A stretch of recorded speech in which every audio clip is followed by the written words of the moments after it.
wonderful day and are ready to reflect on a few verses from the Bible. The passage I was given today was Romans chapter 8, 18 through 21. So let me just go ahead and read it. I consider that our present sufferings are not worth comparing with the glory that will be revealed in us. For the creation waits in eager expectation for the children of God to be revealed. For the creation was subject to frustration, not by its own choice, but by the will of the one who subjected it, in hope that the creation itself will be liberated from its bondage to decay and brought into the freedom and glory of the children of God. So, whenever you think about like the first sentence, I consider that our present sufferings are not worth comparing with the glory. Basically, saying you have to suffer in order to get to this glory that God has promised. And reflecting upon this, I was trying to think about something that relates to the real world, and something that came to mind was a few weeks ago I attended a Mavs game, and I'm not a huge sports person and I'm not a huge Mavs fan, but being from Dallas, I have to be, right? So I went to this game, and it was really exciting. There was really a lot of anxious moments, a lot of exciting moments, especially during the fourth quarter.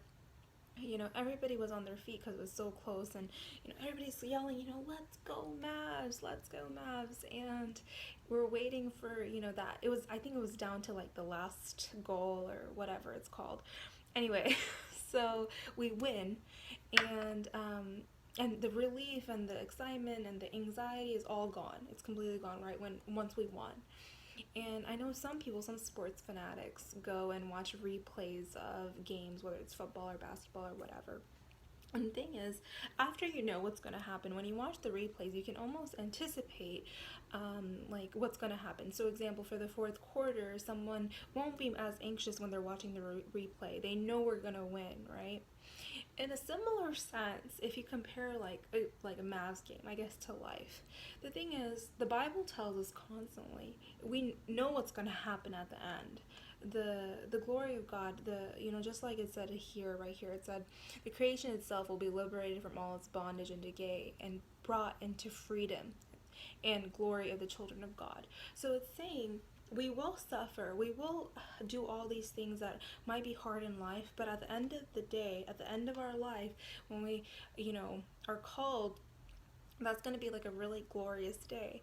And so what we're going through right now, like every day, whether you're in college, trying to pass an exam or a class, or trying to find a job, or trying to relationship problems, whether it's family or friendships or whatever it may be, there's a lot of suffering that life brings on. But it literally says, that the purpose of life, anytime you do suffer, you need to become closer to God in that suffering, and in turn you will achieve that glory that is promised. Even the sentence before this passage, it was verse 17, it says, now if we are children of now, if we are children, then we are heirs of God and co-heirs with Christ, if indeed we share in his sufferings, in order that we may also share in his glory.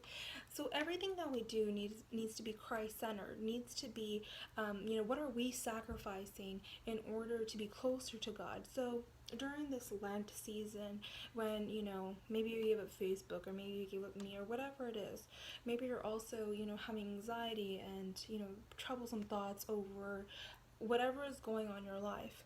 The whole point is you need to turn to God, and you need to know that we already know what's going to happen at the end, so why do you worry? One of my favorite verses is, therefore do not worry about tomorrow, for tomorrow will worry about itself. Each day has enough trouble of its own. I can tell you, through all my experience, whether it's college or whatever it may be, each day does have enough trouble of its own. So just pray and rely on God, because this life, suffering will just continue. After college, you're gonna have problems at work. You may have more serious problems in adult life. Sometimes I wish I was a kid again, and I wish my biggest problem was passing, my algebra test. But once you're really working in the real world, you'll realize your problems just increase, and whatever you're suffering through, they become more, I guess, people always complain about adulting, but it's true. When you're adulting, the problems become a little bit more real, because your livelihood may depend on your job or college or whatever.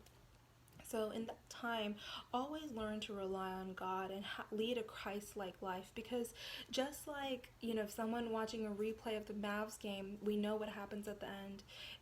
Living a Christian life, we already know what's happening at the end. We already know that glory is promised to us, and it is guaranteed we will suffer. But in that suffering, we need to hope and put our trust and faith in God, and we will know that, at the end of the day, that God will always have our back.